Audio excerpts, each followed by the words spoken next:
اول تو لاج کسی غیر کے گھر نہیں ہے بلکہ اپنے باپ کے گھر ہے، اور یہ سب اس کے اپنے ہیں۔ حشم نے ٹھنڈے لہجے میں باقی سب کی جانب اشارہ کرتے ہوئے کہا، اور رہا منگیتر کا سوال تو ہم یہ منگنی ابھی اور اسی وقت توڑتے ہیں، اب آپ لوگ یہاں سے جا سکتے ہیں۔ حشم کی سرد جملوں نے ملکہ بیگم اور نبیل کو بری طرح آنکھ بگولا کر دیا۔ دیکھیں حشم صاحب، میں نہیں چاہتا باہر کی دنیا میں اس بات کا تماشا بنے اور گھر کی باتیں حلصت اس بام ہو جائے، لہٰذا دونوں گھرانوں کی عزت اس میں ہے کہ سیدھے سباؤ سے آپ میری لاج کو مجھے سونپ دیں۔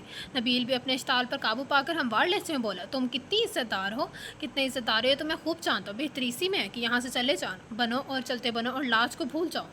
ارے واہ، ایسے کیسے بھول جاؤ؟ اتنے سالوں سے اسے کھلایا پلایا پڑھایا اور اب کہتے ہیں کہ ہم یہاں سے چلے جائیں؟ ایسا ہرگز ممکن ہے، ہم لاج کے لیے بنا یہاں سے نہیں جائیں گے۔ حشم کی بات پر ملکہ بیگم پل کھا کر سام کی مانند پھنکار کو بولی، تم نے اسے صرف اپنے مقصد کے حصول کے لیے ابراہیم کی موت کے بعد اپنے پاس رکھا تاکہ وہ تمہارے لیے پیسے کمانے کی مشین بن جائے، مگر یاد رکھنا ملکہ بیگم، ہم عزت دار لوگ ہیں، لاج ہمارے گھر کی حرمت ہے اور اپنی حرمت کی بقا کے لیے ہم جان لے بھی سکتے ہیں اور دے بھی سکتے ہیں۔ وقار صاحب ٹھوئے انداز میں بولے، آپ کی حرمت مجھے خود اپنی عزت سونپ چکی۔ چٹاخ نبیل کی بات ابھی پوری بھی نہیں ہو پائی تھی کہ حشم گدیسی کے سناٹا دار تھپڑ نے اس کے حواس چند ثانیے کے لیے گم سم کر دیے تھے۔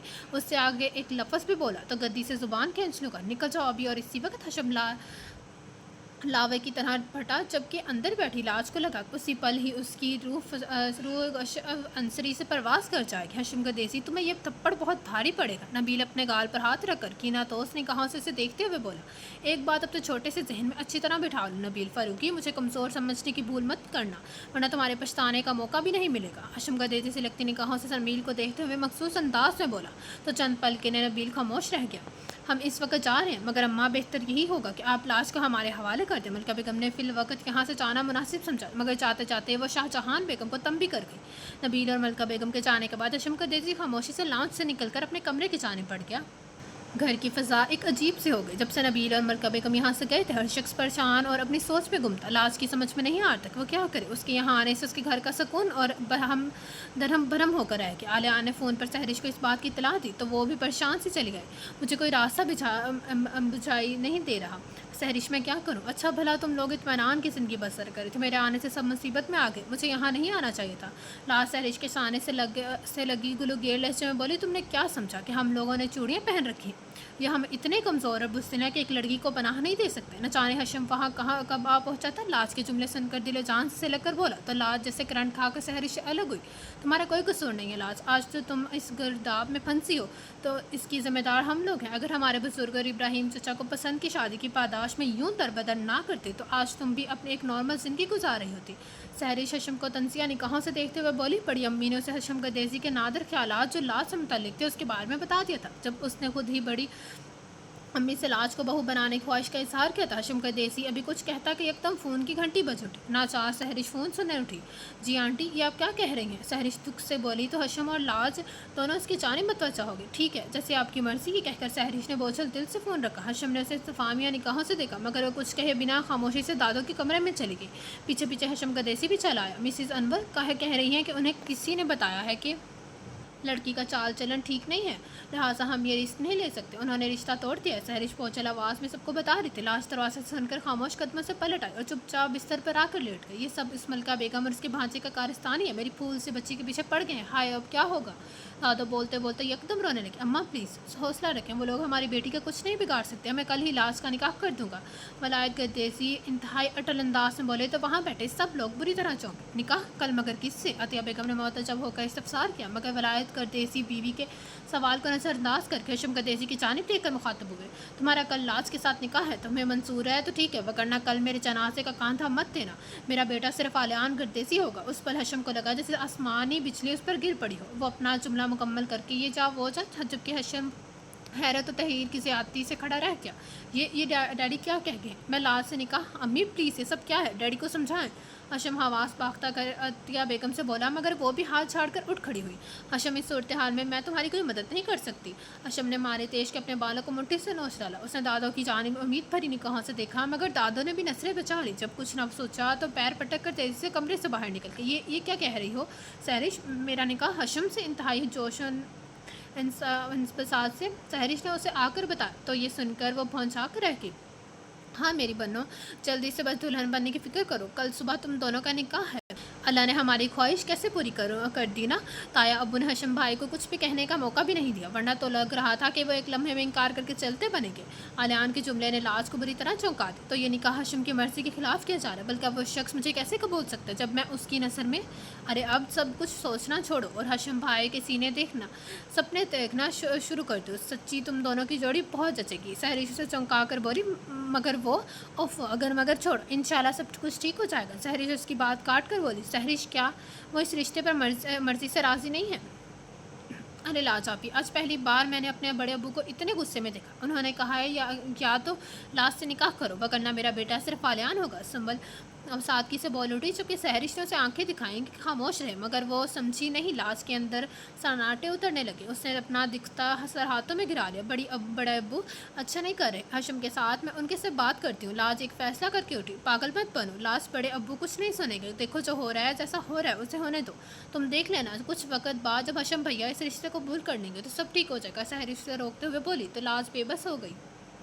دستخط کرتے ہی ڈرائنگ روم میں مبارکباد کا شور اٹھا. ابھی تھوڑی دیر پہلے ہشم نے نکاح نامے پر سائن کیے تھے. خاندان کے چند بزرگوں کے درمیان لاج اور ہشم کا نکاح پڑھوا دیا گیا تھا. ارے ہشم ذرا مسکرا دو. ابھی مسکرانے پر ٹیکس نہیں لگا. فرقان اس کے سنجیدہ چہرے پر چوٹ کرتے ہوئے بولا. تو ہشم جب نہیں بھی مسکرا نہ سکا. دادا رتیہ بیگم تو چاہتی تھی کہ لاج کو سہرش کے کمرے سے رخصت کر کے ہشم کے کمرے میں بھیج دیا جائے، مگر ہشم کے سنگین تیور اور خراب موڈ کو دیکھ کر فی الحال رخصتی کا پروگرام ملتوی کر دیا. ولایت کردیسی نے بھی مستباً اس وقت رخصتی پر زور نہیں دیا. انہیں بس یہ اطمینان ہو گیا کہ لاج اب ہشم کی منقوہ ہے اور اب نبیل اور ملکہ بیگم کا ناپاک ارادے کبھی کامیاب نہیں ہو سکیں گے. دن خاموشی سے ایک دوسرے کے پیچھے گزرتے رہے چلے گئے. ہشم حسب معمول اپنے بزنس میں مصروف تھا. لاج بخوبی چاہتی تھی کہ وہ صرف اس کے وجود سے بھاگنے کے لیے خود کو گھر سے دور کرے. سہرش ان دنوں کی تخلیق کے مراحل سے گزر رہی تھی. گھر میں سب انتہائی بے صبری سے ننھے منے مہمان کی آمد کا انتظار کر رہے تھے. ہشم نے اپنے دوستوں سے کہہ کر نبیل فاروقی کے آفس میں انکم ٹیکس کی ریڈ کروا دی تھی، جس سے کے پاس اس سے بہت بھاری تعداد میں بلیک منی برآمد ہوئی تھی. وہ بری طرح سے عدالتوں کے چکر میں پھنس گیا تھا. جبکہ ولایت کردیسی نے لاج کے تمام ڈاکومنٹس منگوا کر اسے ایڈمیشن یونیورسٹی میں اکنامکس ڈپارٹمنٹ میں کروا دیتا. یونیورسٹی میں داخلے کے بعد لاج بھی قنوطیت اور ریاست کے سمندر سے تھوڑی بہت دیا باہر نکل آئی، جس سے اپنی تمام تر توجہ پڑھائی پر مرکوز کر دی تھی. ان کی خاموشی اور بیزاروں میں سہرش کی جانب سے خوشخبری آئی تھی. اس کے گھر چاند سی بیٹی ہوئی تھی. پورے گھر میں خوشی کی لہر دوڑ گئی تھی. اتنے دنوں بعد ہشم کردیسی کے لمحوں پر بھی مسکراہٹ آئی تھی. وہ سہرش اور بچی کے لیے گفٹ لینے مال آیا تو سامنے ہی اس کی نگاہ خریداری کرتی ایک موہنی سی لڑکی پر پڑی اور وہ تیزی سے اس کی جانب آیا. ارے مالیہ تم یہاں کیسے؟ لڑکی ہشم کے آواز پر متوجہ ہوئی اور اسے دیکھ کر بے پناہ خوش ہو. اوہ مائی گاڈ ہشم، یہ تم ہو؟ کتنے عرصے بعد ہماری ملاقات ہو رہی. جی میڈم، پورے 10 سال بعد. ہشم مسکرا کر بولا. واقعی 10 سال بعد کتنی تیزی سے گزر گئے، معلوم ہی نہیں ہوا. لیکن تم بالکل ویسی کی ویسی ہو، بس ذرا موٹی ہو گئی ہے، مگر تم بالکل نہیں بدلے بلکہ اور زیادہ ہینڈسم اور گریسفل ہو گئے. اچھا یہ بتاؤ، چلڈرن ڈپارٹمنٹ میں کس کی شاپنگ کر رہے ہو؟ اپنے بچے کی. وہ ہمیشہ نان اسٹاپ بولتی تھی. جی نہیں، اپنی بھانجی کی. ماں بدولت ماموں بن گئے ہیں. ہشم ہنس کر بولا. او اچھا، مبارک ہو. اور تم نے شادی وغیرہ تو کر لی ہے نا؟ مالیہ کے سوال پر وہ ایک پل کے لیے خاموش ہو گیا. نگاہوں میں ایک دم لاج کے سراپا جھلملایا، جسے دوسرے ہی لمحے اس نے زور سے جھٹکا. نہیں جی، ہم ابھی بھی کنوارے ہیں. اگر آپ ہمارے بارے میں سوچیں تو. مالیہ زور سے ہنستی. او ہشم، تم ابھی بھی بالکل ویسی ہو جیسے کالج میں ہوا کرتے تھے. اگر اظہر نے سن لیا تو تمہیں کچا چبا جائے گا. ہشم نے ادھر ادھر دیکھ کر استفسار کیا. یہ اثر کہاں ہے؟ تمہارے ساتھ نہیں آیا؟ وہ لندن میں ہے. تمہیں تو معلوم ہے نا کہ شادی کے بعد ہم لندن چلے گئے تھے. میں یہاں اپنے چھوٹے بھائی کی شادی اٹینڈ کرنے آئی ہوں. 3 مہینے تو یہاں رکوں گی. اتنے سالوں بعد جو آئی ہوں. وہ تفصیل سے بتاتے ہوئے بولے. That's very good. چلو تم سے ملاقات رہے گی پھر مگر ابھی تم میری مدد کرو. جب مجھے شاپنگ صرف اپنے لیے کرنی آتی ہے. ہشم آخر میں بیچارگی سے بولا. سیکھ لو مسٹر، آگے چل کر اپنی بیوی اور بچوں کو بھی شاپنگ کرانی پڑے گی. وہ اسے چھیڑتے ہوئے بولی. بیوی اور بچوں کی ماں خود ہی شاپنگ کر لے گی. وہ تیزی سے بولا تو مالیہ حسب معمول ہنس دی. سہرش کی بیٹی کا نام پری گل رکھا گیا تھا. آج اس کا عقیقہ تھا، جس میں فرقان اور سہرش نے قریبی لوگوں کو مدعو کیا تھا. یہ تقریب گھر کے لان میں منعقد کی گئی تھی. آپ یہ پری گل بالکل میری طرح سے ہے. دیکھیے تو اس کے ناک کتنی شباہت آ رہی ہے میری. سنبل بڑی گل کے ایک ایک نقش بغور دیکھتے ہوئے بولی، اف سنبل، خدا کے لیے اس معصوم بچی کو تو بخش دو، اپنی ناک اس کی نازک سے ناک سے ملا رہی آلیان مصنوعی صدمے سے بولے تو سحریش اور فرقان دونوں کہکا لگا کر ہنس پڑے، بلکہ جبکہ الاج کے لبوں پر بھی مسکراہٹ آ گئی۔ اب سب لوگ آلیان کا ساتھ دیتے ہیں، اس نے میری ناک کی بے عزتی کی اور آپ سب ہنس رہے چاہیے، میں اب کسی سے بات نہیں بولتی۔ سنبل برا مان کر روحانسی انداز میں بولتی اندر کی جانے پڑی تو فرقان اور آلیان دونوں اسے منانے کے لیے پیچھے بھاگے۔ لاج مہمان بس آنے والے ہوں گے، تم بھی چینج کرو کر کے تیار ہو جاؤ، سحرش لاج کی جانب متوجہ ہو کر بولی، لیکن میں تو یہی کپڑے پہن کر آئی ہوں، تم تو جانتی ہو میں سیدھا یونیورسٹی سے یہاں آ گئی تھی۔ وہ من مرا کر بولی، کیا تمہارے دماغ خراب ہوگا؟ اتنے پھیکے رنگ کے کپڑے تم عقیقے کی تقریب میں پہنو گی، تم کپڑے کیوں نہیں لے کر آئی؟ وہ اسے سرزنش کرتے ہوئے بولی، اوف سحرش، ان کپڑوں میں برائی کیا ہے؟ لاج نے بیزاری سے بولی تو سحرش نے حقیقہ معنوں میں اپنا سر پیٹ لیا، تم تو ہو ہی عقل سے پیدل لڑکی، چلو آؤ میں تمہیں اپنا کوئی سوٹ دیتی ہوں۔ پھر سحرش نے زبردستی اپنی قسمیں دے کر اسے اپنا of white colour per multi رنگ کے موتیوں اور ستاروں سے مزین کام والا سوٹ پہنایا۔ ہلکے سے میک اپ میں لاج بہت پیاری لگ رہی تھی۔ لاج تم اتنی حسین لگ رہی ہو کہ آج حشم بھیا، بولتے بولتے اچانک سحرش رکی، میرا مطلب ہے جب سب حیران ہو جائیں گے کہ آسمان کا چاند زمین پر کیا کر رہا ہے۔ سحرش شرط سے بات بدل کر بولی تو لاج نے بھی کسی رد عمل کا اظہار نہیں کیا، ہلکے پھلکے انداز میں بولی، مجھے داغدار چاند سے ملانے کی ضرورت نہیں ہے۔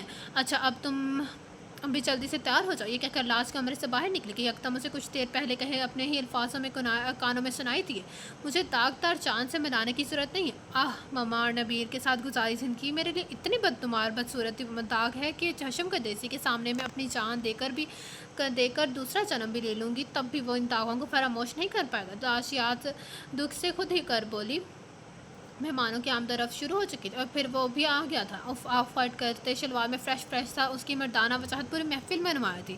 وہ قصداً ایسی جگہ بیٹھی جہاں حشم کی نگاہ اس پر نہ پڑے، مگر دادوں کو اس کی بنا چین نہیں آتا تھا۔ فوراً آلیان سے ڈھونڈوا کر اسے اپنے پاس بٹھا لیا۔ ارے حشم بھائی کیا اتفاق ہے، آج لاج بھابھی نے آف وائٹ رنگ سے بھی تن کیا، اور آپ بھی، کیا یہ اتفاق ہے یا پھر حشم دادی سے ملنے ان کی طرف آئے؟ تو آلیان انتہائی شوقی سے دونوں کو دیکھ کر حشم سے انتہائی شرارت آمیز لہجے میں بولا، مگر حشم نے چڑ کر اس کا جملہ کاٹا، تمہیں فضول بولنے کے سوا کچھ نہیں آتا؟ یہ کہہ کر وہ سحرش اور فرقان کی جانب پڑ گیا، مگر اس وقت لاج کو اپنی توہین کا بے پناہ احساس ہوا۔ وہ سرخ چہرہ لیے وہاں سے اٹھی اور دادوں سے سحرش کی ساس سے وہاں گفتگو تھی، ان سے نگاہ بچا کر سحرش کے کمرے میں آ گئی۔ کھانے کے وقت جب سحرش کو لاج کی غیر موجودگی کا احساس ہوا تو اس نے آلیان اور سنبل سے استفسار کیا۔ پاس بیٹھے حشم نے بھی یہ بات سنی اور بالکل غیر ارادی طور پر ایک متلاشی نگاہ پورے لان میں ڈالی، مگر لاج اسے کہیں دکھائی نہیں دی۔ سب لوگ کھانے کے بعد خوش گپوں میں مصروف تھے، مگر حشم قدیسی کی غیر ارادی طور پر اٹھی نگاہیں بار بار لاج کو ڈھونڈ رہی تھی۔ تقریب کے اختتام پر جب تمام مہمان ایک ایک کر کے رخصت ہو گئے تو سحرش انتہائی خطرناک تیوروں سمیت کمرے میں آئی اور پھٹ پڑی، حد ہوتی ہے لاج، ساری تقریب میں تم یہاں کمرے میں آ کر چھپ گئی، اس سے پہلے دادوں کی پہلو میں بیٹھی رہی، نہ مووی بنائی نہ تصویر، کیا تم میری خوشی میں دل سے شریک نہیں ہو سکتی؟ پھر بھرپور شرکت کرنے کے لیے ہی تو میں دوپہر سے آ گئی تھی، اور تمہارے کہنے پر میں نے تمہارا سوٹ بھی پہنا تھا۔ ہاں بہت بڑا احسان کیا تم نے میرے اوپر، وہ منہ پھلا کر بولی تو لاج نے اسے منانے کی غرض سے دونوں ہاتھ سے سحرش کے بازو کو تھاما۔ سوری میری پیاری بہن، دراصل مجھے بہت تھکن ہو رہی تھی، پلیز مجھے معاف کر دو، لاج منت بھرے لہجے میں بولی تو سحرش بھی نرم پڑ گئی۔ اچھا یہ بتاؤ کھانا تو ٹھیک سے کھایا؟ سحرش نے تبصار کیا۔ بالکل جناب، یوں سمجھو 2 دن کا کھا لیا، اتنا لذیذ جو تھا۔ لاج شرارت سے بولی تو اچانک سحرش کو کچھ یاد، ارے لاج دادوں کو گھر جانے کی چلتی ہے ہو رہی، انہیں گھٹنوں میں درد ہو رہا ہے، تمہیں لینے میں اچھا ہے، اور دیکھو غصے میں یہ بات بھول گئی، اچھا پھر جلدی باہر چلو۔ لاج یہ بات سن کر جلدی سے سحرش کے ہمراہ باہر آئی، مگر وہاں پہنچ کر اس کے حساب کو زوردار جھٹکا لگا، سب لوگ اسے چھوڑ چھاڑ کر چلتے بنے تھے، یہ سب لوگ مجھے چھوڑ کر چلے گئے؟ لاج روحانسی ہو کر سحرش سے بولی تو گیٹ کی جانب فرقان سے بات کرتے حشم نے چونک کر اسے دیکھا، سحرش یہ سب مجھے چھوڑ کر کیسے جا سکتے ہیں؟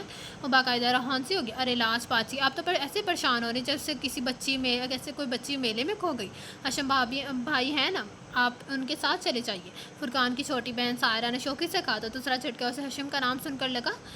چہرے پر آئے نافہم تاثرات حشم کی نگاہوں اس کی گرفت میں آئے تھے، اس پل وہ خاص سی لگی تھی۔ سحرش تم پلیز فرقان بھائی سے کہو کہ وہ مجھے چھوڑیں۔ لاج پریشان ہو کر سحرش سے بولی تو وہ کچھ پل کے لیے خاموش سی ہو گئی، اگر وہ اپنے سسرال والوں کے بہانے حشم کی موجودگی میں سے فرقان کو ہمراہ بھیجتی تو یقیناً وہ مشکوک ہو جاتے، کیونکہ وہ لوگ لاج اور حشم کے درمیان رشتے میں موجود سرد مہری سے نا واقف تھے۔ ارے لاج تم گئی نہیں؟ فرقان نگاہ اس پر پڑی تو وہ حیرت سے بولا، پھر حشم پر نگاہ پڑتے ہی وہ معنی کیسی سے مسکرا کر گویا، ہاں بھائی، چاندنی رات ہے، پرکیف و مطر ہوا، فضا ماحول